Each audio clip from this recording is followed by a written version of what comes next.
welcome everybody to today's webinar about talent utilization in the age of AI, but both the challenges and opportunities therein. And we've got a great set of speakers. We've also got a terrific set of moderators. The full modesty, I am the second moderator, but we have the first moderator today is the great Muki Cullen, who comes to us from the IBC Accelerator world, and she's going to help kick things off here in just a second. And I want to thank everyone for attending. I also want to thank our co-sponsoring company working with Dowdy Brand Communications out of New York City. DBC will be helping us with the project today and recording, and this will be available later for folks. And I want to say, with all that, without further ado, pass the microphone over to Muki. Thank you, Will, and thank you everyone who's been signing up and hitting us on LinkedIn with loads of awesome comments and about this super duper duper important topic. And we're excited to share this to you today with some really fantastic industry expertise and speakers. Like Will said, my name is Muki Cullen. I am the innovation lead with IBC Accelerators. And if you're not familiar with IBC, it is the International Broadcasting Convention, and the Accelerators are the media innovation program that brings together champions like studios, broadcasters, academia, and forms mini teams with vendors and suppliers. And then project teams are formed like mini consortium, part mad scientist lab, think tank. And then we do a short sprint toward IBC to explore a variation of solutions, not set out to boil the ocean, but really look at the pain points within the industry and see where this living R&D could really be brought to life, and really talk to each other about what to do from there. And it's all open source and open knowledge sharing. And so I've been super proud to be a part of this, the program for a couple of years now. And some of the topics that have really resonated with the entire industry and brought up is around the game engine, extended realities, the virtual volumetric capture, facial capture. And then last year we did have a really fantastic project that the team Hand were involved in around synthetic humans for entertainment and accessibility. And this is a topic that's not going away, which has brought us to this webinar today, really exploring, what are the current statuses and the future outlooks around name, likeness, and name, image, and likeness, or nil. No pun intended. That means zero in some European countries. But where this compensation of the actual virtual talent and digital replicas come from, talking about like legal and virtual and fictional talent, film and TV and sport and beyond.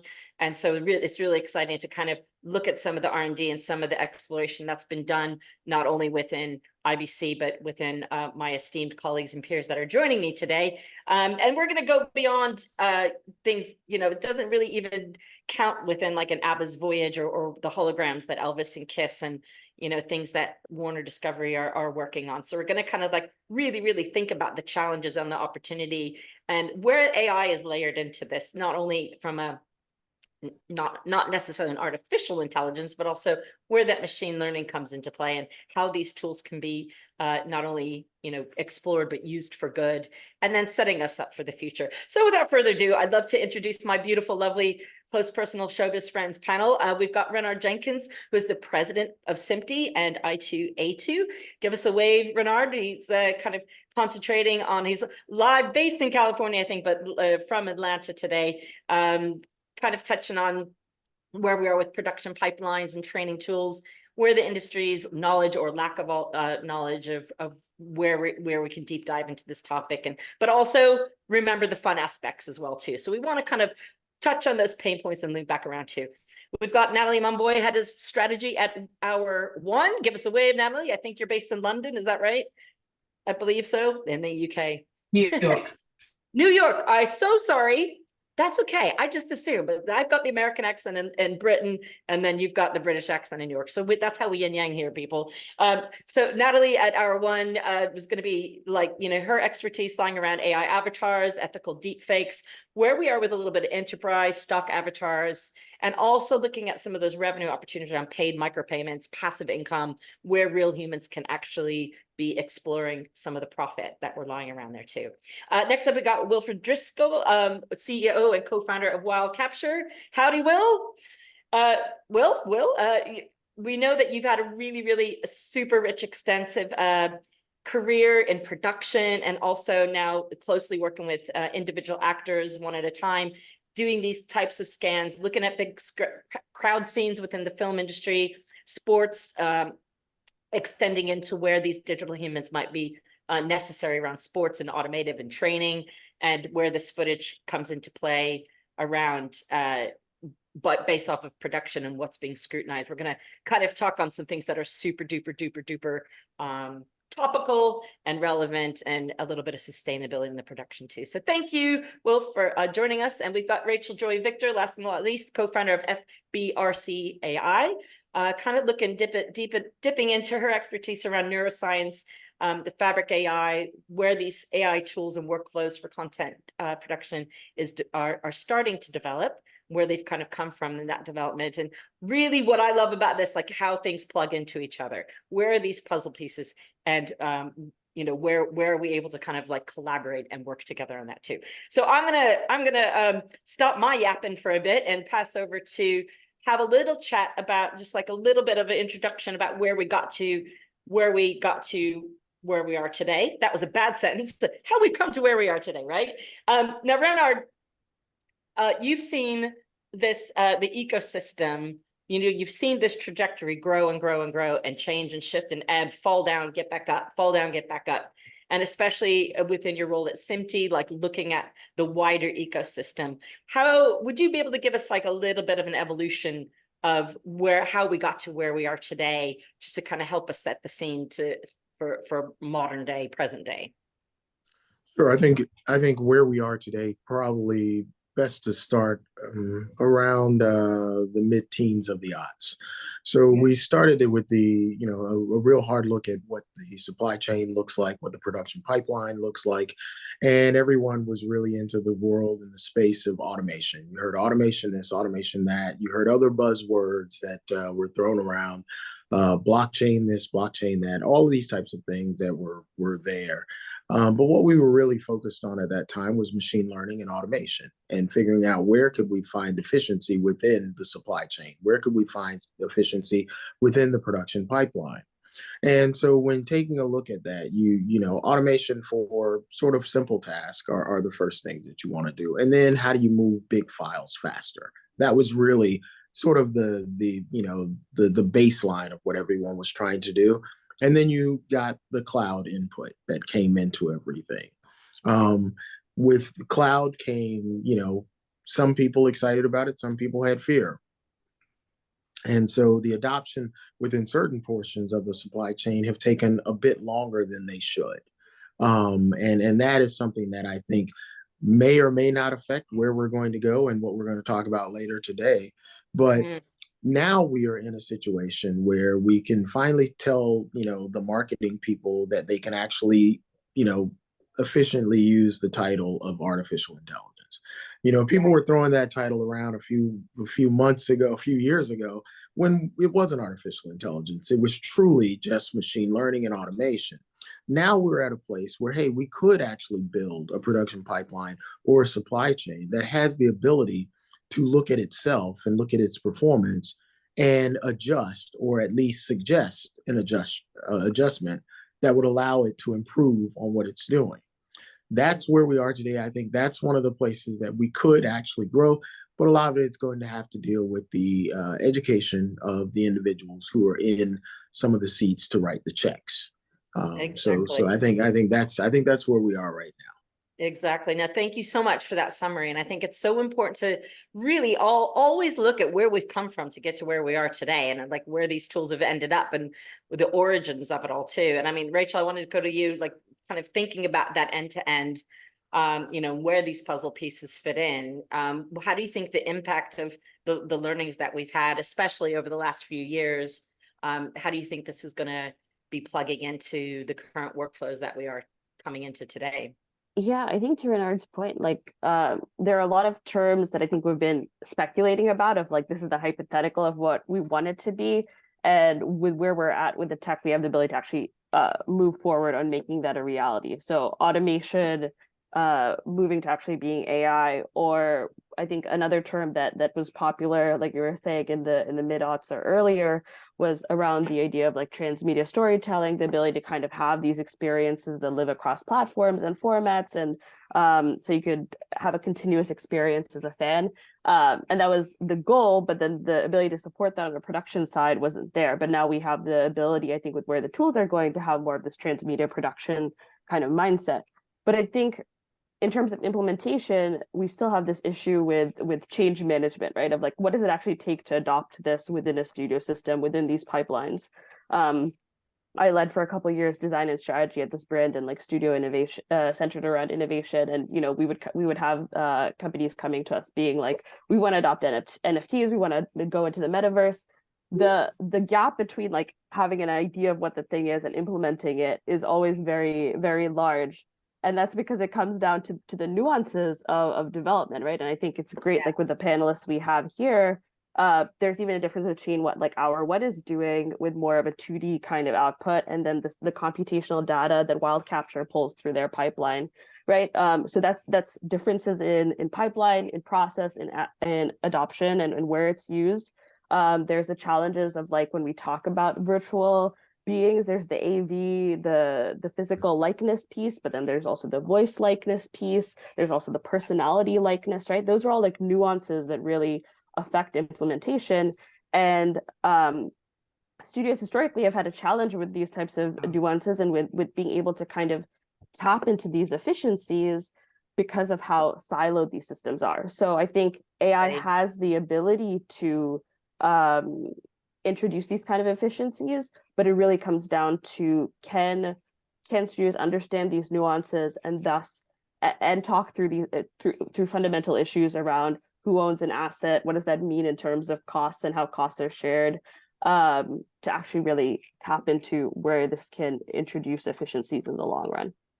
Exactly. And we all know across the board, across all these panels we do every week, is that the necessity for upskilling, the necessity to be educating our peers, and for them to have a better understanding, especially our colleagues and peers in the industry that might be more familiar with and comfortable with traditional workflows. And, you know, if that's like an easing into these new approaches, gently, you know, get like a new little bits and pieces on, you know, so they can avoid the evolve or die scare. And it's the fear of not knowing, the fear of the unknown, I think, is where we are suddenly scraping away rather quickly of what we're needing to do. I just want to remind our audience, our beautiful, lovely audience all around the world, thank you for tuning in, to keep any questions coming in through the Q&A into the Zoom chat, and I'm going to be getting to them throughout the session as they come in. I've seen the first one come in, but I'm going to drop that in just a moment here too. Rachel, just kind of keeping with you for one more thought. We know that, you know, the contrast of all the aches and pains and what we hear, especially around deep fakes, if we can kind of like touch on that, and things that are happening almost every day in the media, like way earlier than Taylor Swift, but even between the Taylor Swift incident and now. Can we just flip that around? Like, have there been any positive use cases of talent, AI and talent that you've seen even in the last year? I think there's really a broader opportunity for talent to expand into other formats, to be able to you know, do the work that they're doing, but then also have, you know, their avatars continue to do work. And obviously that's a process of to do that in a good way takes time, and hand is, I think, part of that in terms of enabling talent to ensure that they get revenue out of it. But I think what we're seeing is it's not a zero-sum game, right? Whenever we see these adoptions and efficiencies that come in production, there's the efficiency piece, but there's also the increased demand on the side of consumers. So people want more content, and now there's more opportunities for talent to support that desire. Exactly. So that's a great answer. And I know it's going to be a topic of discussion around the panel too. So thank you, Rachel. I'm going to go to Will next. And let's get stuck into production now. This is what we're about, in the core and spine of our industry here. You know, so from your production point of view, what are the kind of key changes that you've seen, especially around even like, you know, OpenUSD, the need to make these kind of fast decision versus studios adapting? We know that it might not come from studios themselves. It's come from us as grafters, the coalface portion of the industry. Do you think it does come down to the coalface grafters that will help lead the education into, the further knowledge sharing? Yeah, it's it's a great time. Like panels like this, it's a great time to share knowledge. There's no, there's plenty of reasons to be afraid, but there's plenty of reasons to be excited. There's a lot of harmony coming together. Going back to the transmedia message that Rachel, Joy, and Renard were hinting at or getting into, there's a lot of sharing of data and metadata across platforms, devices. And so that's opened a door for independent innovation where small companies like ours can fuel innovation that's vital to larger content processes and pipelines. And it allows, the smaller guys to engage with the major IPs. And it allows for niche development where we're all cogs in a wheel that create much larger, greater things. And that shared knowledge allows us to come together. Today, right now, obviously with this panel, realism and ownership of likeness is at the core message. And so as times been recent times, the relationship between name, image, likeness has grown. And so where we are today, the relationship between artists and actors has to come together closer, where there's a lot of misconceptions in what is a scan, what is AI, because scans themselves are a series of photographs, essentially. It hasn't yet entered the AI realm. However, there's a lot of AI, using the term AI in a generality, because a lot of it is machine learning, computer vision, processy flows, all sorts of intricacies. A lot of it's to speed up time. A lot of it's to clean up content, not manipulate it. Exactly. So that's a really, really, really great point. A lot of folks think that it's just about that image and it's just about what people are seeing on the outside, but there's so much under the hood to unpack. And that's probably a second panel, the nuts and bolts under the hood. What's in this engine that's driving this? I liked how you touched on that the knowledge that we need to kind of between like an actor and AI and what are these differences? And again, this kind of the challenges and opportunities in AI talent utilization does genuinely span, quite a couple little different strands. And one of them is, that fear of the unknown. And you and I were sharing a tweet the other day around EBDR, employment-based digital replicas, and around a tweet that an actor did about losing work and being scanned and not sharing, like maybe they were afraid they would become a deep fake and where the fear in these actors are of being scanned. Can you just explain what we saw? And Sure. the solution to that going forward. There's plenty of case studies where there's a lot of confusion as where's this data, how's it going to be used? And the problem is an age-old problem. It's a theft issue. And with larger studios, while the sustainability of employment is the issue there, if you use a piece of content, the SAG-AFTRA actually deserves quite a bit of content. They deserve a lot of credit for a pretty good generalized safe message where it's the onus is on the studio and producers to follow these guidelines to utilize these likenesses. But there's been an industry with the visual effects industry for decades where scanning people in non-likeness generation forms for costumes, for actor safety and stunts, character effects, crowd replication.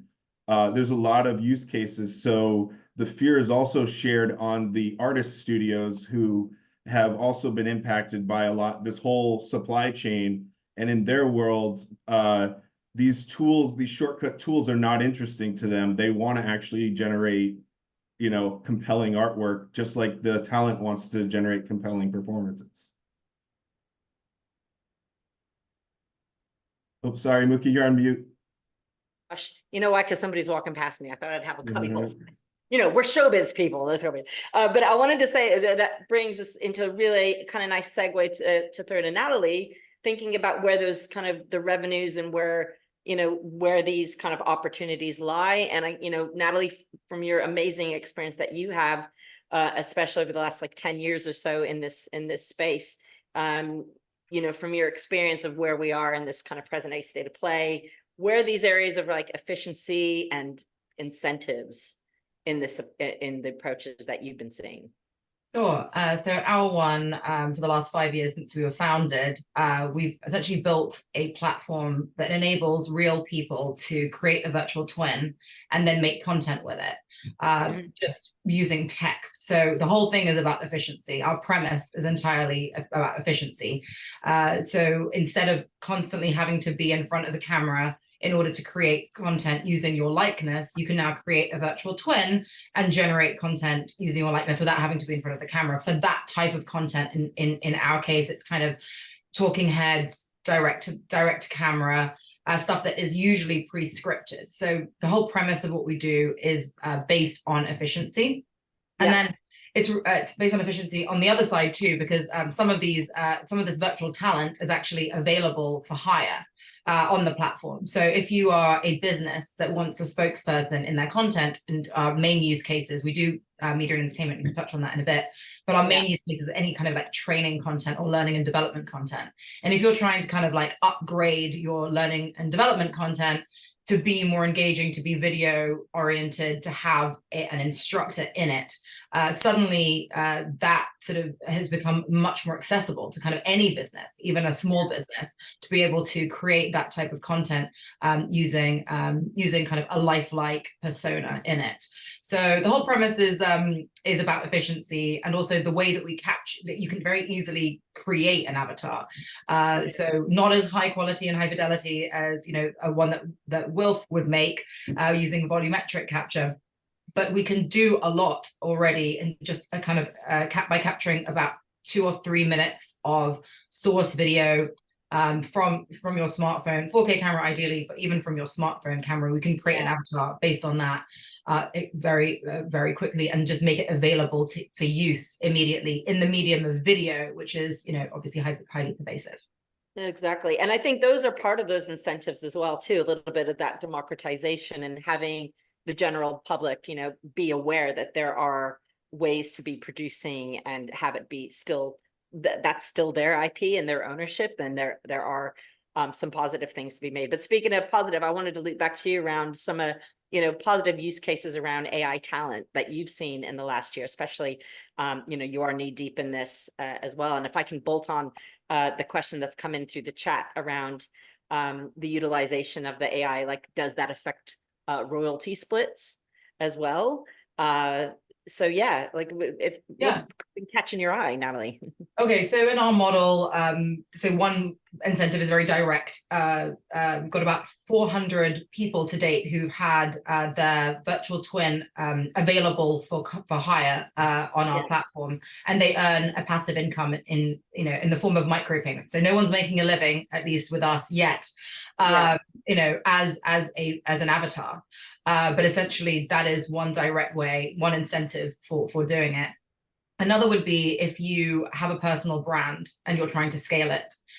In this case, you know, we work with futurists and sports talent to essentially create an avatar, and so that they can actually scale their presence across different platforms and literally be in many places at once. So if your objective is to be out there more and deliver your message through video, through your own likeness, then, you know, that's a really effective, that's a great incentive to use our technology and our platform. And then we also got instances where someone's avatar has actually been hired as a news correspondent for a broadcaster. And the incentives there for the broadcaster are large, because they don't need to hire the whole person, the whole talent. They're just hiring a fraction of the talent.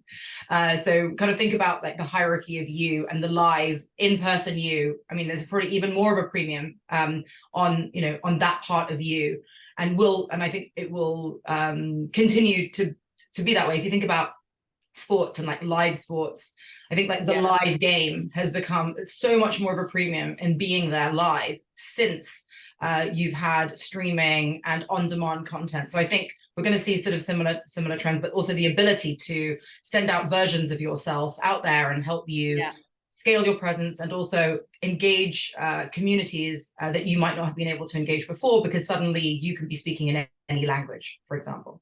Exactly. And we haven't even really done a deep dive into the voice and how the AI, the voice element affects that too, or areas around the benefits with the AI talent utilization, around accessibility, inclusion, diversity. So much of this, so much more to unpack, ladies and gentlemen.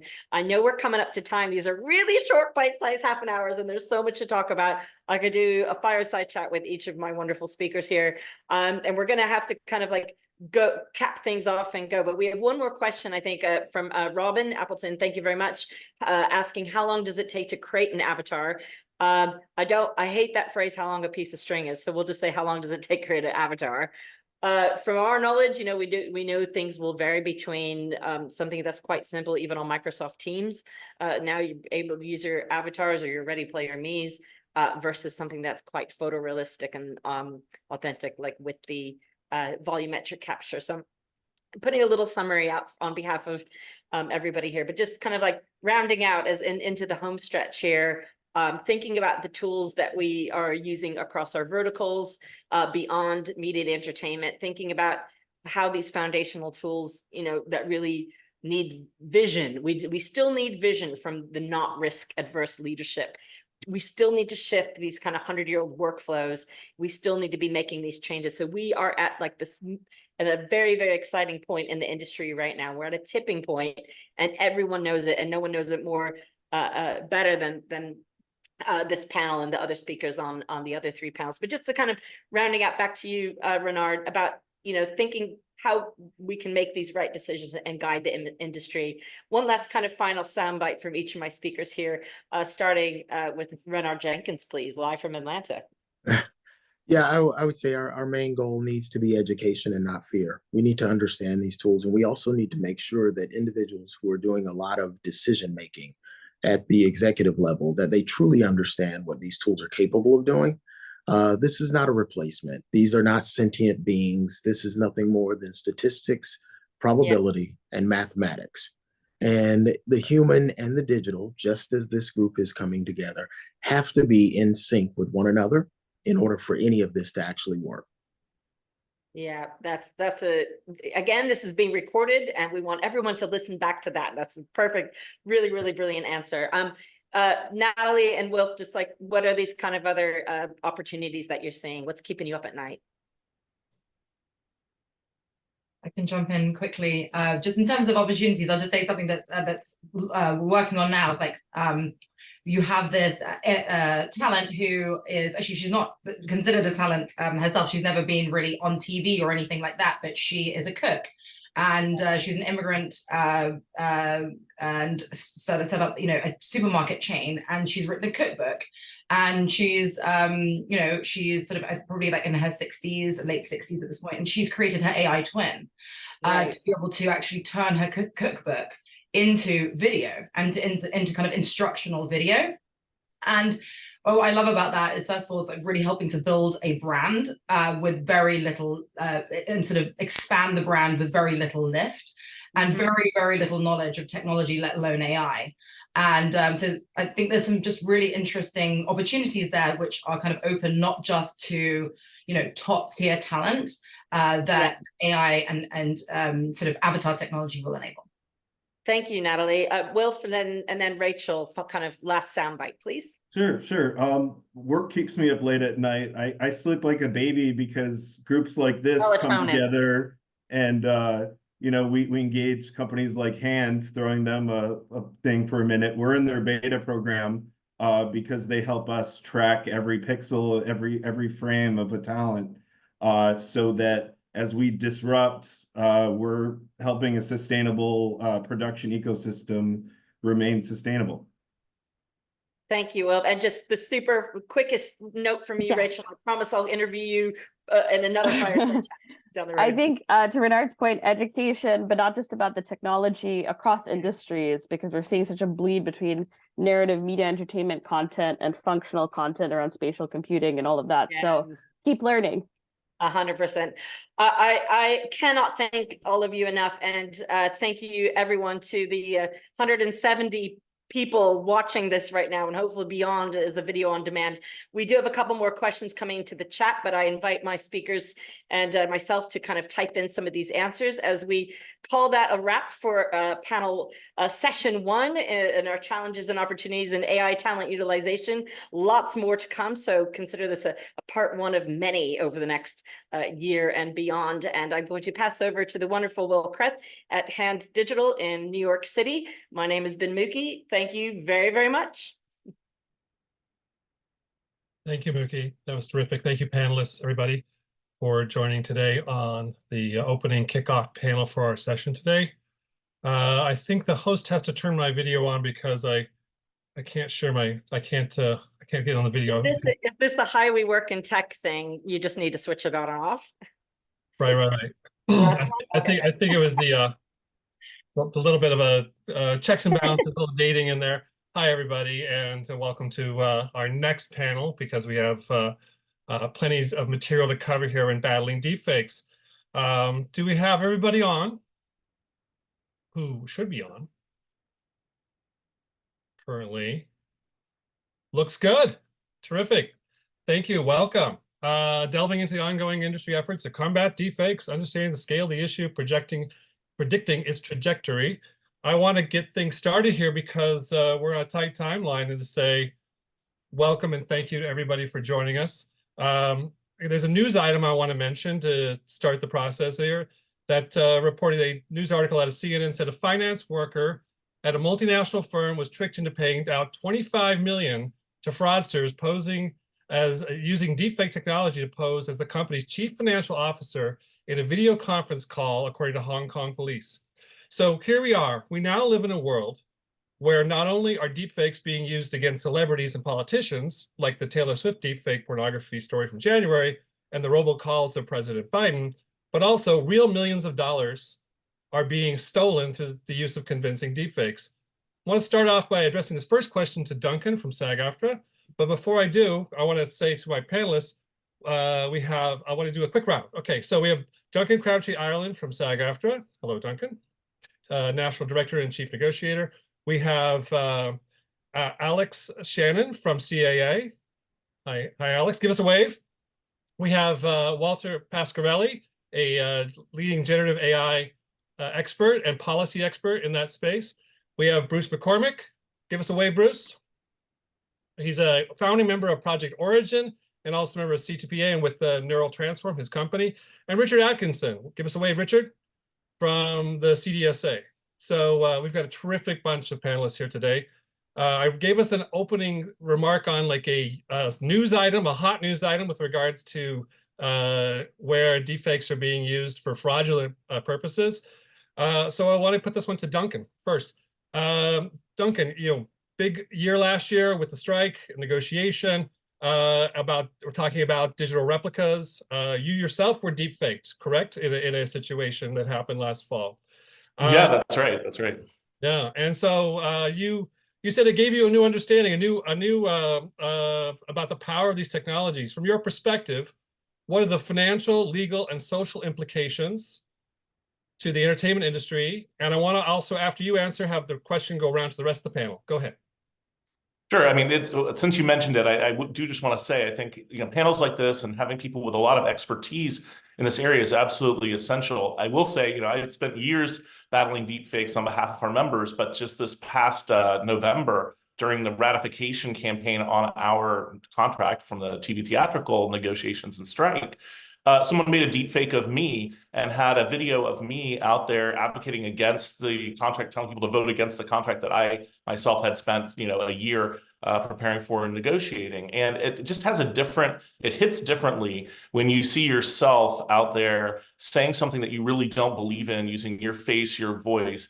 And so, not that I encourage people to try it out, but I do just want to say that there is a feeling to it that's hard to get if you haven't experienced it, seeing someone else sort of abuse your persona in that way. And so I think we always have to bring it back to the real human impact. And I think that Will, you really pointed that out in a number of ways, whether it's a financial impact, whether it's an impact on our ability to trust what we see. That has such huge implications for, in our case, our broadcast journalist members in particular, but also really all of us in our society being able to know that that trusted sources are really legitimate trusted sources in the way that we've always done that. So it really, in terms of those implications, obviously there are big financial implications, both to companies, but also to human beings who, being deepfaked, can damage their careers. It can really harm them personally in terms of a feeling of personal abuse.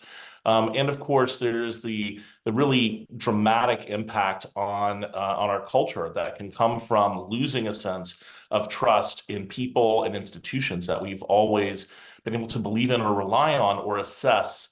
And so I think that we're going to talk more about this, I believe, during this panel, but really finding ways to make sure that people retain control of their own image and likeness and voice are essential. We have some legislation that we're trying to get enacted at the federal level to provide tools for that, and also making sure that as as deepfake technology in other forms is deployed, it is deployed in ways that actually support creative talent, that support human beings, and that make sure that when there's a digital replica, it's not a deepfake in the negative sense of that term, that it is only done with the consent of the people involved and for purposes that help further us culturally and socially. Thank you. Who wants to go next on this topic? I'm happy to go next. Alex, please. Sure. So we all know, of course, right, AI is advancing quickly, right, and only becoming more prevalent in entertainment. I want to start on the positive side, which is that we're seeing just an explosion of creativity as AI is providing this new set of tools for the creative community, which is unlocking new opportunities. We're seeing creators take these tools, we're seeing them then apply the human element to create this exciting new art form, essentially. And even now, in its sort of earliest iteration, the power of the technology to enhance the work of artists is undeniable. We're seeing this opportunity and creativity seeping into every corner of the industry. And Natalie spoke a bit about this on the previous panel, but that could be in the form of adapted performances. So de-aging, localized dubbing, taking a piece of content, a song, and now being able to translate it into local languages. We're seeing this in simulated performances. So if anyone has seen, for example, the ABBA Voyage show in London, that is a net new creative art form. We're also seeing this in personalized content. So localized brand campaigns, conversational avatars, and what we're seeing is this enhanced fan engagement, the ability to reach new audiences, and frankly, the ability to unlock new opportunities that may not exist otherwise. But however promising AI is as a tool, how it applies matters. It's one thing to use generative AI to handle post-production dialogue fixes, as an example, which allows cast and crew to move on to their next project. That's an efficiency, right? It's quite another to use the same technology to put words in the mouth of an actor, a musician, an athlete without their consent. And these technologies are still early stage, and that comes with risks and challenges. So in entertainment, we very much view that an artist's body of work is created and compromised of years of creative decisions about what roles to do, about what brands to support, and importantly, what roles not to do, what brands not to support. This is an expression of their self. And if other people can take that away from them without their consent, that's a real problem. So in order to really think about your question on financial, legal, social implications, it all starts with creating these rules and norms in a way that respects an artist or a person's creative choices, and fundamentally mapping basic ethics and norms into this, or on top of this fantastic set of tools. So doing this in the right way with the principles of consent, credit, compensation at the center, is imperative to ensuring that there's more opportunity than harm from this angle. Thank you. Walter. Can you hear us? I'm still on mute. Hi. Thank you so much, Will. But really good to be here. First of all, I'd just like to say thank you. Thank you so much for having me. I'm really excited to be here with all these really fantastic panelists. So one of the things that I think I would like to just like echo right away is that in my view, the risks that we're seeing emerging nowadays and the fact that there has been so many new incidents, like the one that you just mentioned earlier, Will, was sort of a financial institution that now lost $25 million. I don't really think that's a coincidence. And the reason why this is all happening now is primarily for three reasons. One is the advancements that we've seen in generative AI technologies over the past couple of years. Number two is the wider accessibility of these tools that can now be used by pretty much anyone who has access to a laptop. And number three is an increase in sort of high stakes global events, in particular the elections that are happening this year. I think it's about 68 nations that are coming, that are going to the ballot. Now, the question is, of course, possibly the one that I get asked most is, what can people actually do to protect themselves? And first of all, I would like to say what I think does not work. And the intuitive answer when it comes to detecting deepfakes, as the name, as I've just kind of like now already implied, is detection tools. Detection tools per se, it kind of feels like, yeah, as I said, it kind of makes sense. We have sort of an AI generated image or an AI generated audio clip. We pass it through a system, and then, yeah, we get sort of like an answer that says true or false. The truth is that these tools are highly unreliable.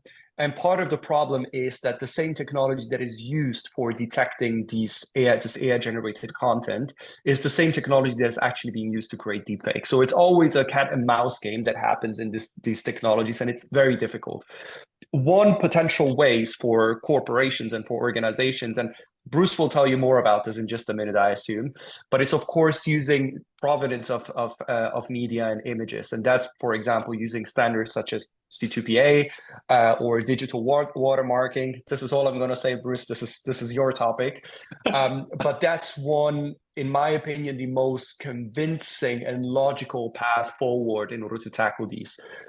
For organizations, there is another couple of things that need to happen there. The first thing is, of course, the education and awareness campaigns. That's something that I've seen almost nothing, surprisingly.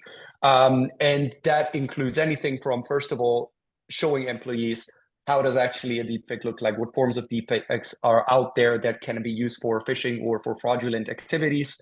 But it also includes other kinds of provisions, such as, for example, having the right kinds of authentication processes and protocols in place, as well as a crisis management process when something like this happens. Mm-hmm. For individuals, the solutions or the approach is probably not very different, perhaps a little bit less formulaic if we want to, but generally having a critical media consumption behavior is something that seems particularly useful. But of course, the education and the advocacy, as well as the awareness campaigns, that's something that really still needs to happen. And I believe this will start probably this year, really like taking off. But that's something of where significantly more work needs to be done as of now. Thank you, Walter. Bruce, you're up. Yeah, just to build on what Walter was saying, I guess I'm taking this through a news lens. So what we've been taking a look at in the news business is it's not so much whether it's synthetic or whether it's organically generated images or video. Is it deceptive? And deception and truth are really the axis that we've been taking a look at this on. And we started looking at this about 5 years ago. And I said I was at CBC Radio Canada at the time, BBC, the New York Times, and Microsoft. We formed something called Project Origin because we'd come to a fundamental conclusion 5 years ago that detection will never work. It won't work at scale. That's the first thing. And the second thing is, even as it does start to contribute to the solution, it makes the problems worse. As Walter said, the way AI systems train, a good detector will make a better fake. And the whole problem just accelerates in that way. So we've taken a different approach. We've been working with Adobe for a couple of years now. We formed something called the Coalition for Content Provenance and Authenticity. HAND is a member of that. And we are saying, we need to prove what's true, not analyze what's false. So the bias and the burden of proof is going to fall on showing what you are creating has an authentic provenance. One of the stats that blew my mind this summer is there's now more, it's been estimated fairly accurately, I think, there's been more synthetic images generated as of June last year than have ever been taken with cameras since the invention of the camera. The odds of you running into something with artificial intelligence as a component of it is now better than finding something that's real. And again, I don't want to cast dispersions. As we said, there's a lot of very good uses for AI generated imagery. It's just when you think it's real and it's not, and you send $26 million, that's a bad thing. When you can move a stock price because a fake earnings announcement comes out, it's a bad thing. When you tell someone that you shouldn't go to the polls tomorrow because of the snowstorm and therefore we're deferring the election when it's not really being deferred, that's a bad thing. So it's that truth deception thing. From the news industry, what we looked at is that what would happen if someone actually fakes our hosts and our sets to amplify disinformation and take all the credibility of a news brand and use it to amplify disinformation. And we said, okay, that's really bad. And that's where we started looking at how do we start to protect it. The C2PA is a standard. It's an open public standard that's been made available. Think of it as the cut and paste version of validation of content provenance. When something leaves your shop, you sign it cryptographically, effectively using banking technology from a few years ago to certify what you've built. And when you draw something into your input streams and in your ingest processes, you validate it. And that combination of certifying and validation provides a level of safety. So that's what we've been building up. I got to point out, in case no one saw it yesterday, Meta and Facebook just signed up yesterday and said they're going to start validating all their stuff coming in using the C2PA standard. So that was a big announcement. They joined OpenAI in that adoption of standards. Richard, real quick, because we want to get to Q&A because the questions are coming in. Go ahead. Yep. I'll go fast. I guess just to elaborate on the example you gave about that example in Hong Kong where the guy was deceived, right? And transferred $25 million. Most deep fakes we've seen to date have been kind of pre-recorded, right? Pre-made. There's still images or video images. What he claims is he was on a Zoom call with his CFO and multiple other employees of the company. All of them were dynamically generated in real time and all appeared to be real, right? So we all could be fake, if we took that, right? So that's really what we're facing, is the most elaborate now moves to that, right? And as Bruce was just saying, what about the newsroom? What about replicating that in real time, right? And so the level of deception has gone up very, very high. I think the other thing we're facing is, that a lot of Americans, maybe up to 1/3, don't necessarily want the truth, right? They want a truth that aligns with their belief structure, at least right now, against the political backdrop of the country. But regardless, I think we certainly, as a trade association for media and entertainment, support all these efforts, and a focus on how do we have the maximum creativity and storytelling. So use this as a tool, but at the same time within the kinds of fact or fiction, right? Bruce used deception. I'm going to say there's fact and there's fiction, but we got to make sure we don't have fiction masquerading as fact. And that's really what we're talking about when we're talking about deception. So I think we're making great inroads. I think, in terms of working technologically, C2PA is a huge move forward, but at the same time, the receivers actually have to care. So I think we need to continue to work on the ethics of how this all plays out. Thank you, Richard. We've got several questions coming in, and I want to get to a few of them. So let's get started here. One I want to pick up right here from the start is that question is, at what point does a photorealistic drawing or animation become considered a deep fake instead of a valid form of artistic expression? Kind of a philosophical question to some degree there. Who wants to talk about that? Well, I'm happy to. I think it picks right up on is this fiction masquerading as fact, right? Animation's been around a long time. The whole creative process, especially in movies, is, you know, how do I dispel my doubt, right? You want to be there. So as a creative tool, it's amazing. I think we just have to watch how it's used and always know that, you know, this wasn't actually real. That either isn't a real actor or it isn't a real, you know, taking position. And I think, again, looking at authenticity and what's happening is one way to do it. I was on a panel on Monday where we talked about the Copyright Office and folks trying to copyright AI generated work, and what was the U.S. Copyright Office opinion on the amount, the percentage of human contribution to the work versus the AI's contribution to the work. Still a lot of unresolved questions there. It's not all decided yet. There's still things up in the air. Let's see, another. Well, on that point, can I just, I would just add, you know, I think that, you know, using the term deepfake in a pejorative sense, we should also incorporate in that not only, you know, the sort of definition that Richard had mentioned, but also, you know, as an element of that, the question of whether the person, if it is a person that's involved, you know, who's depicted in those deepfakes, has given their consent to it and is, you know, it's sort of the ethics of that. I think that Alexandra mentioned that as well earlier, because really there's sort of the inbound and the outbound part of this. The outbound part we've talked a lot about, which is trust, authenticity, and ways to verify the legitimacy of content as someone viewing or consuming that content. But on the inbound part of it, you know, there's a real question about abuse. There's a question about consent. There's a question about how this whole technology can be used ethically. So to the extent we're going to, you know, use deepfake as a pejorative term, which I'm fine with, we should incorporate both of those pieces, I think. Thank you. Walter's hand's up. Let's go. Thank you very much, Will. So in my view, from sort of some of the policy discussions that I'm seeing, and that's in part to echo precisely what Duncan just said, like the term deepfake is a normative term in and of itself. If we look at sort of the wider branch of this of these kinds of new types of content, the perhaps a slightly more technical term is AI generated synthetic media, right? But the difference here is that we're actually looking precisely, when we're using the term deepfake, we're actually making ethical judgments.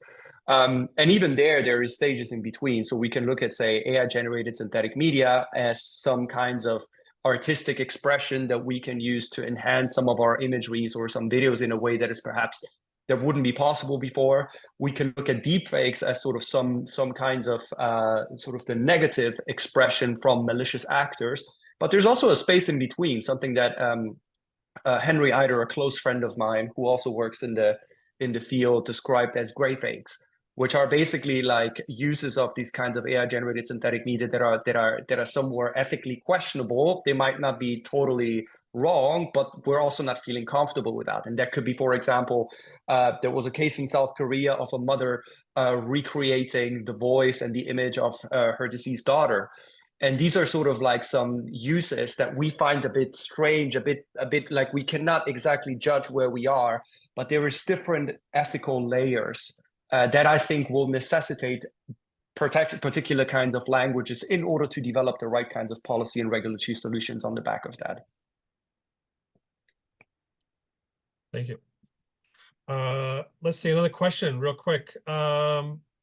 When it comes to the notion that, back to Bruce, that watermarking, the question says, so are we saying that Meta's attempt to watermark AI-generated images potentially is flawed as watermarks can be removed? What's your thought on that? Because that was mentioned in both by OpenAI and Meta that it's not a perfect solution.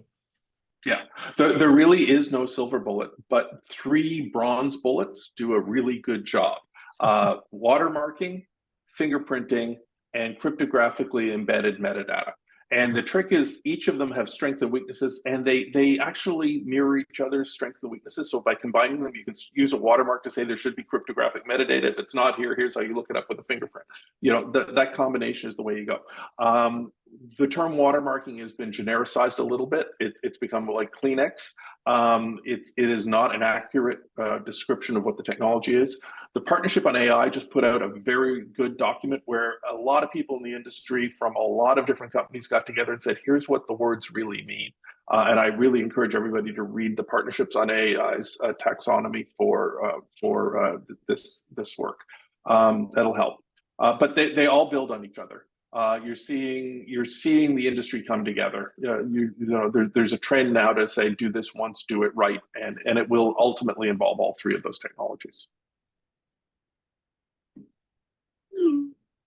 Terrific. Well, we're now at just 3 minutes out. So what I want to do a little lightning round around the horn here to ask folks, what are your best hopes for the year to come with regards to utilization of AI talent in a world where that's going to be a hybrid blend of both provenance stories and also detection stories? Because I sat on a panel Monday with 2 detection companies in the music space that are doing a really good job and doing really good work, but understandably, to your point, Bruce, there's no like magic bullet. There's multiple approaches to minimize and reduce kind of risk mitigation around this story. Let's start with Alex. What are your thoughts about your hopes for how this story plays out, the narrative unfolds? Sure. So I think just building on what Bruce ended with, I think my hope is that there are multi-pronged efforts to move this industry forward in the right way. We've talked a lot about different product features like watermarking and everything. We've talked a little bit about the law, right? And perhaps my biased view, but is the law simply going to take time to catch up? We've seen it over time with history, especially in an election year, especially with so many other factors. And right now, no federal right of publicity. There are a lot of headwinds, but we have to keep moving the ball forward.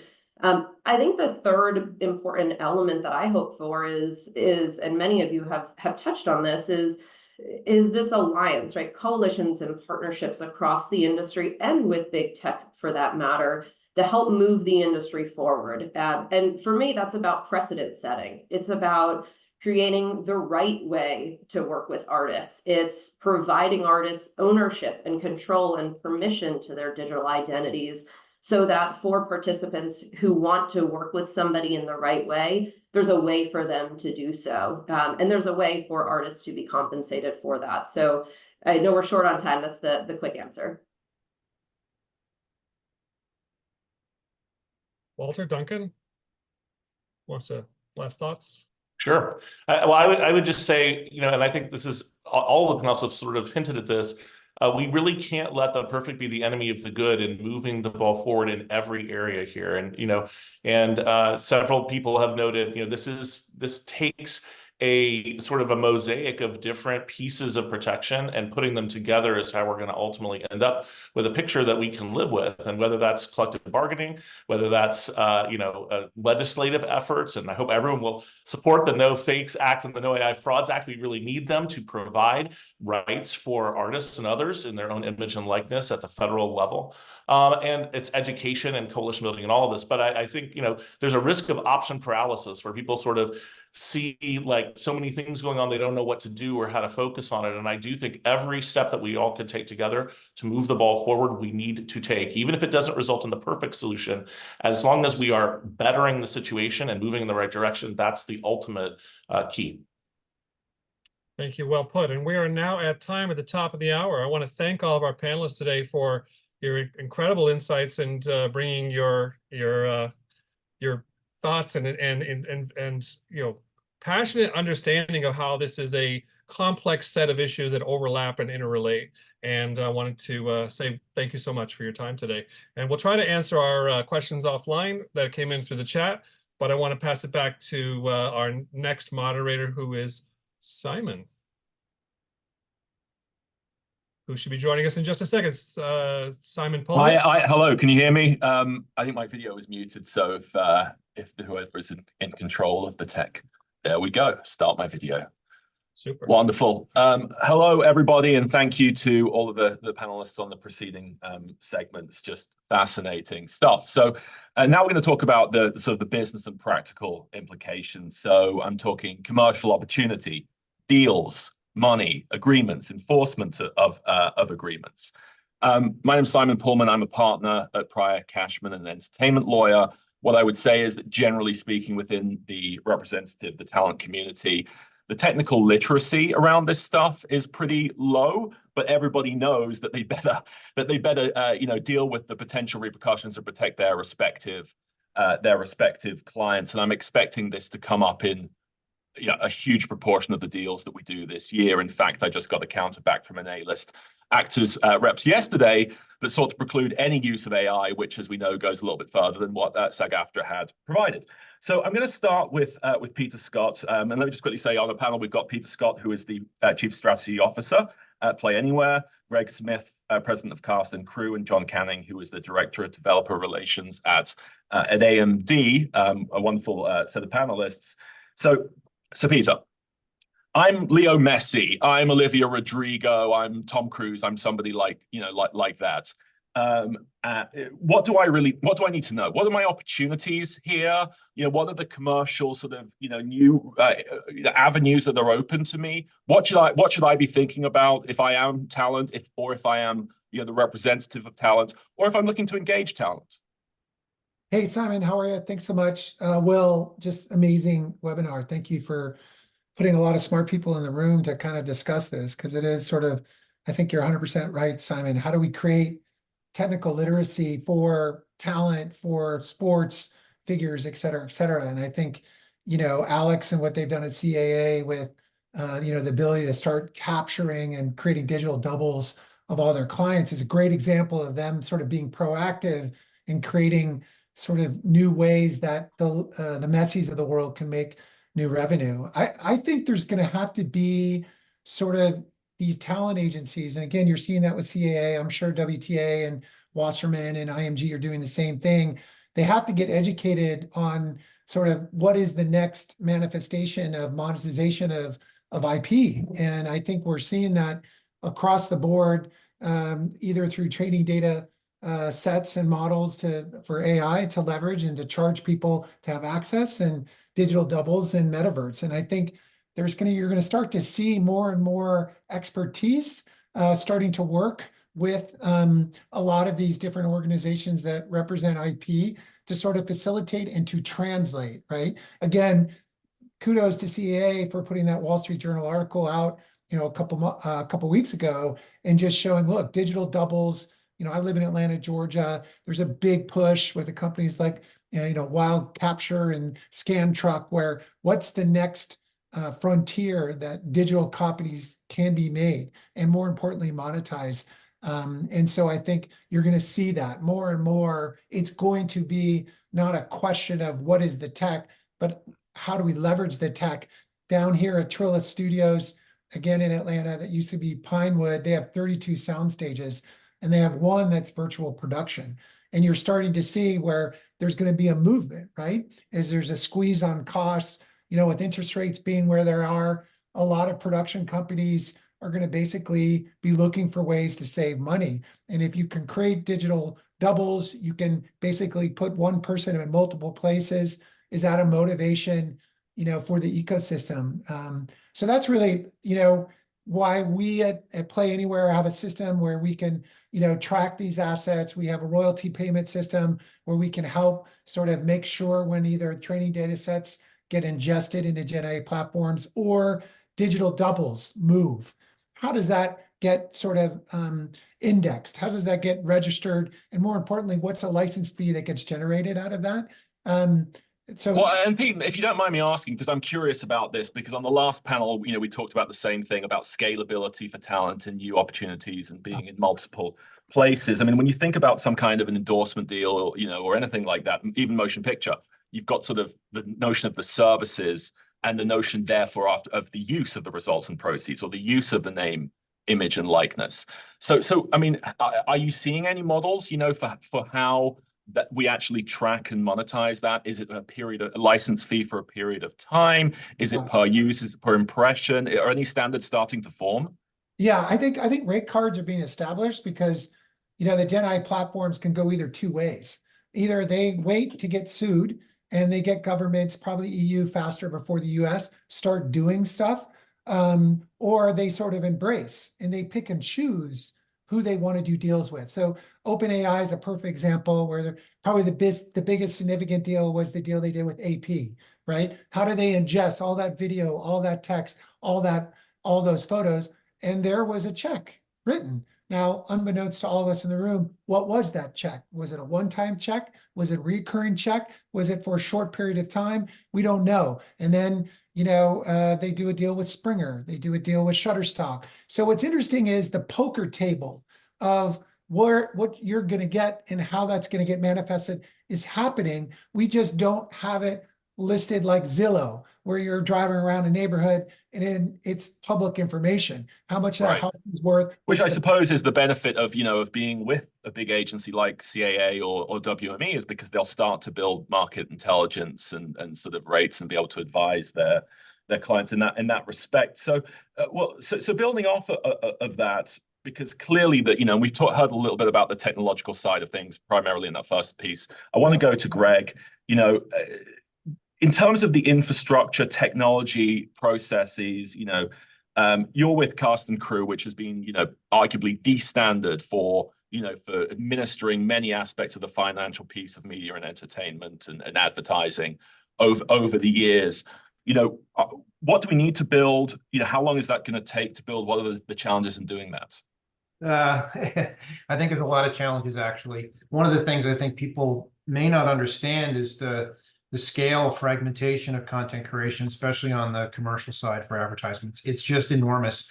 So years ago, when you had the one tentpole ad that ran in a linear situation, you're now having 10,000 times that created for multiple variants off of a source. So the complexity is much more significant than it ever has been. I think also the fragmentation of the creators. That's a really important fact here. In the studio space, typically, you've got large, well-run organizations that have business affairs professionals, legal departments that are looking at this and digging into it. In the commercial space, you have large agencies still, of course, but now you have smaller agencies or entities that are creating content on the behalf of brands, including brands themselves. And therefore, you have, let's call it, folks who are not necessarily professionals in this space producing content. They may not. So this would be like your streamers, your influencers. Influencers, or brands themselves. So many of them are really not aware of what it takes to manage rights and licensing. They may not even be able to spell SAG, let alone understand what it means to negotiate with a talent or the usage of it. So I think we have to be very careful about it right now. And one of the things that I'm seeing, which is good, many brands are now understanding the implications of rights and licensing. And this is not just talent, by the way. We're talking about every form of content that you could imagine. It's, it could be a voice, it could be a landmark, a video clip, sound recording, artwork, fonts. We just had a case where a client had a situation with a font that had been, it's called illegally used on some websites. It turned out it was on their packaging, even on the boxes and cases of booze stored around the world. So this is a problem that has been around for a very long time. I think in terms of infrastructure and technology, one of the most important things is to have an understanding of the space, have a professional organization, be it your own or outside, whether it's an agency, that are managing your rights and licensing on talent and other things, as well as technologies. And I think the technologies, there are some very good advancements in terms of the filters to find the ownership or find the likeness. So let's say on the inbound track, you'll need filters when you're bringing things in and ensuring that you actually own the license to whatever it is or the likeness. And on the downstream, there are some advancements in ad distribution, for example. Comcast is an example. I know we've seen them use this with video AI to ensure that all of the spots are tagged accordingly, and that licensing can be tracked back to the source, and therefore the advertiser will know, whether or not they have the rights to it, et cetera. So I think it's going to be a multi-layered approach for some time and maybe forever. And I think it's also going to be a combination of human and digital. I don't know if there's a singular answer right now in the digital or technology space. So I think people need to understand that we still need the human professionals in this space, in the acquisition and usage of the elements, as well as the finished pieces of content that are going out the door being reused around the world. It's an interesting piece. I think that last point, is absolutely spot on. This really is, a multifaceted endeavor. It runs through business, legal, production. You've got, you know, issues of insurance, all of these kinds of pieces. So in the pre-call, we assigned John the doom and gloom piece, but I'm not going to actually pigeonhole you, because I'd actually love for you to pick up. You know, you've been at the intersection of entertainment and digital and technology for a long time, and including, you know, a lot of incredibly storied companies now AMD. I mean, can you speak to a little bit about what you're seeing in this space? You know, what you think the opportunities are, and obviously, if you want to, you know, add a touch of doom and gloom, you're welcome to, but not obligated.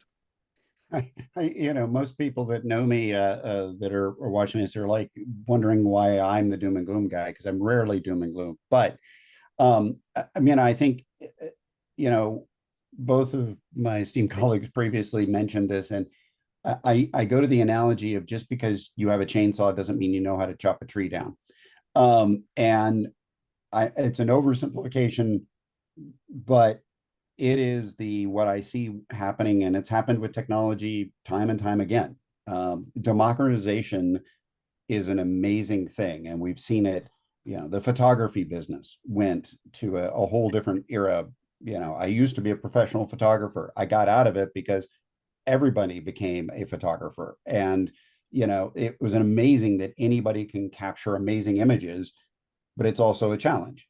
You know, I mean, I know we're talking about AI and deepfakes, but, you know, I remember the era when the professional media industry started sourcing photographs out of Flickr. and, you know, they would, you know, now usually they were, you know, they would ask, but, you know, you can imagine somebody just posted a great shot in Flickr, and a magazine approaches them and says, can we use your photo? And they say, sure, for $0 or $1 or just the credit. And it dramatically impacted the business. But it also gave amazing opportunities. And as Will said, the who is a creator has exploded. And I think it's amazing. And I see amazing professionals, you know, in a company of one, doing top-notch work because they now have the tools and technologies. But it also means that people who you give them the chainsaw, they go out and start chopping a tree down. It's harder than you think, and there are things you should pay attention to. Where do people find this education? Where do they understand the rules of trademark or copyright, or, you know, what is IP protection? Because it's so easy. And distribution now is a wide open field. Distribution is no longer a challenge, right? You want to create something, you can post it, and the world can see it, which is amazing and challenging all at the same time. So, you know, I work with a lot of tools and technology vendors, and it's you got to keep up, you've got to create the amazing tools. But, you know, companies like Adobe, Blackmagic, they also understand that it's weaponizing in a way, but empowering. So I think this balance in the tools and technology side is sort of, it goes back to that with great great power comes great responsibility. Madam Web coming to theaters in a week or so. But let me ask, I'm just curious, because one of the things people have gotten very excited about is, and it was referenced earlier, is either the notion of de-aging actors, or in fact going further, and this notion that, you know, people could posthumously star in movies, right? We're talking about this a lot. Even Tom Hanks was talking about it. I could star in movies, you know, after I've retired, etc. What that could be seen to do, and obviously you've got the physical aspect as well, right? If I couldn't book my first choice for this music festival in the past, I would get the second choice. So it could actually, you know, sort of entrench existing talent. So if you're an up and coming, you know, young talent in any media, really, or you're representing those kinds of people, how can you use this technology to create an opportunity for yourself? Is it sort of new platforms? Is it the Robloxes of the world and these kinds of things? You know, where do we see potential opportunities, new forms of revenue like that? So what I'll jump in real quick. I think you know, John hit it right on the head. Democratization of information is so helpful, right? So I always use the example of ABBA and what ABBA has done with their holograms in the UK, where they basically went into motion capture. They created a digital double of themselves and are selling out a small theater in London of 3,000 people where you can come and watch, you know, ABBA basically perform. And the success of that has been so great that now they're going around the world to create these venues. In Vegas, I think is the next space. And it's a replication of, this is what we're talking about, the democratization. Here is a body of work from a very successful band that's basically created a digital double, and that digital double now is being monetized around the world. And that's an example. If someone's Right, IP, but to my point though, Pete, Yeah. that you're talking about ABBA, one of the Yeah. most successful bands of Yeah. the last 50 years. So if I go and see ABBA on a Friday night, does that mean I'm not going to see my, you know, my local up and coming band or somebody playing a smaller venue? No, I think what it does is it basically illustrates to people of the amazing amount of touch points that are either brand new, where you walk into a nice club and you see a brand new band, or from the past. And again, I think you're going to start to see whether it's Kiss. Kiss did something recently too, where, you know, they create digital doubles of themselves. And again, it's just like John said, it's like, if people don't understand sort of what IP is and how people are doing, you can immediately show, you know, these are two examples of, you know, people being concerned in monetizing their future through their own IP and how that IP gets manifested. So I do think it's a great example, whether you're a young creator, where now there's, you know, a saying from an old colleague of mine, Doug Shapiro, where it's infinite TV, where now creators can create huge amounts of content, and the ability through new equipment and spaces to do that. But now they have to maybe be a little more aware of what's my IP, what am I creating for myself, and how do I package and monetize that in the future? I think, you know, if you look the distribution channels, the curation that goes on, the opportunity to shout, and if I've always said to content creators, I said this to folks in the documentary world for years, you know, now distribution is not your problem. You still have to get found. You have to be a good marketer. And I think, you know, the interesting thing is you always have to be a good marketer. You have to get it out there. If you're a force of one, you have to figure out how to multiply that. The Spotify's of the world, the you know, we were thinking music for a second, you know, but it's even, I work with a couple of different platforms and that are, you know, there's a small ISV, it's called Arc Runner, and they're making a tool set for the, you know, you're performing in your home, how can you make it look like a professional stage, and, you know, up your presentation game, not just your, you know, you're an amazing singer, but all you've got is your bedroom.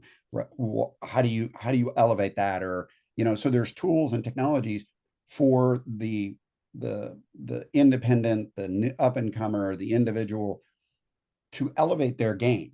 But I think what, you know, this last hour and a half has also talked about is a lot of smart people, and I'm just dying to see all the different links to different resources, is there's probably people out there going, oh, I didn't know that. Well, oh crap. Well, where's the resource that I can go find to go legit, or to, you know, steer around the legal issues, or, you know, and I think that's over this last hour and a half, the education, the information of it's happening. We can't put it back in the box, but how do people leverage it for the force of good? You know, right. I won't be you can. I saw an article, and I apologize that I didn't see it, but it was back in April. And what was it? I love the Tencent Cloud announces deepfakes as a service for $145. According to this, that if you send them 3 minutes of live action video and 100 spoken sentences, a $145 fee, in 24 hours, you can get a digital character. The tagline is "Making people hasn't been that quick since Eden," which has, you know, again, like a lot of obviously negative ramifications and potential that we don't have time to talk about. And as a lawyer, my thought is, well, we also have to reduce all this to words on a page, which is tricky. I want to go to Q&A and ask an interesting question, because it came up during our pre-call. It was referenced, you know, a couple of times here about CAA scanning, you know, their talent.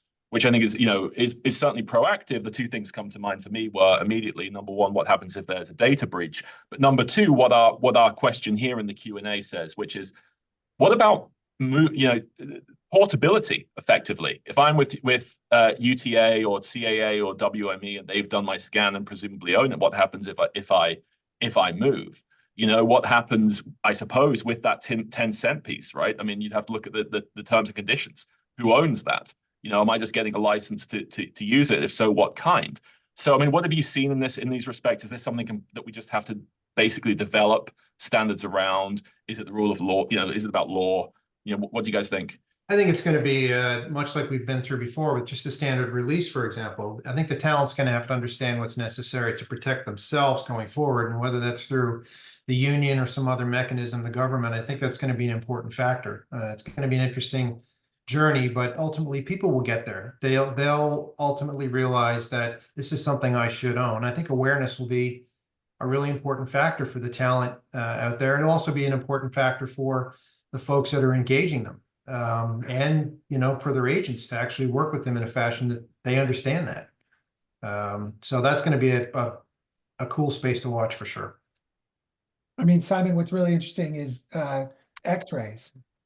So a lot of people don't realize that when you get an X-ray and you're in a hospital, you own it, but the hospital owns it too. And when you're sort of in that predicament of just trying to get that wrist, fixed, you'll sign anything. And you're starting to see where that's now being leveraged, right? There's a lot of companies now that are using that X-ray as a companion for diagnostics. So you can fast track a kid's wrist by sending that X-ray to a platform where it can go, yes, that's a broken wrist, it's in these different parts, and yes, you can move forward with basically putting a cast on as quick as you can, and I don't need a full-time employee to do that anymore. So what's interesting is it's going to be questionable, right? If I had known that my X-ray is owned by the hospital and I wanted a license fee from that AI company to basically get paid for my X-ray to be contributory towards the diagnostics, that's something that's starting to happen. And so I think you're 100% right, where they could be release fees. They could be scenarios where, maybe they have to get scanned, by themselves. Maybe there's an independent scanning company that basically says, here's my scans at this resolution, and you can use these, but I own my scan, right? It's not being shared like an X-ray. It's being personalized, for that individual. It'll be interesting to see, where that fine line goes. I think also to add that there's probably going to be an evolution in terms of how this will be monetized and the ability to monetize it. So if we think about the basics of like voice, fairly straightforward, not that complicated. We can probably accept and hear it. In terms of video that's scripted, a movie, a commercial, for example, we can get there. Live entertainment, the ABBA example, I find really interesting because we pay most of the world's music tours and the bands. And if each of you think about it, when you've been to a Metallica concert, for example, the power and the sound and the mistakes and everything you hear, that live experience, how is that versus, the Avatar, the ABBA scenario? And I think watching that will be interesting. No doubt, in the end, we'll probably get there, but we're still analog beings interacting with a digital experience. And so when we cross that boundary of it, finding that it's as analog as we are, then I think we'll be able to see full monetization across the spectrum. Yeah, it's interesting. And on that point, maybe it's not sort of zero sum, because millions of people went to see Taylor Swift live and made a huge amount of money, but then a bunch of people went in the theaters as well and it made another, and $100 the million artist will choose. plus. The artist will choose to do this. I mean, there was a recent article about Eminem who turned down $100 million to tour with Snoop Dogg because he wanted to be with his daughter. He wanted to be with her when she grew up. Now, could he have done a tour where he picked off certain locations live and he was there virtually, through this type of technology and made the same amount of money? I don't know. Maybe that could happen. Yeah, I think it's fascinating. To the question and in the comment or the questions, it was, I did the professional scanning of actors, and the cost of that was, at one point, it was rarefied air. What's, again, democratization of technology is getting interesting is that, yes, people can now choose, and the cost is coming down because the tech is getting better. and it's getting more widespread. So it is starting, we're on a path where somebody could, have their own scan, own it, have their own x-rays and say, this is my digital data. I think the mantra we keep having with folks is pay attention to those, what you sign, pay attention to, everybody has always ignored when you walk into a conference, the sign that says, by walking past this sign, you acknowledge that your likeness can be taken. For sure. Or software licenses, right? Just clicking on through. Now what we can do with him, it's making folks aware, and talent, I think, is getting a lot more aware. And this recent strike helped put it forefront in a lot of people's minds when they weren't thinking about it, is being conscious of what you're signing for what, and understanding those rights, and the digital rights are very important, and so the aspect of it. So to that end, because we've just in the last 3 minutes, I'd like all three of you just, if there's one thing that you would like the audience to take away, from this panel and to think about and sort of ruminate on, what would it be? And John, since you're up, do you want to go first? I think it's important for folks out there to, again, understand that we're not putting the technology is not going back in the box, but understanding what can be done with it, and being cognizant of your digital rights. Pete?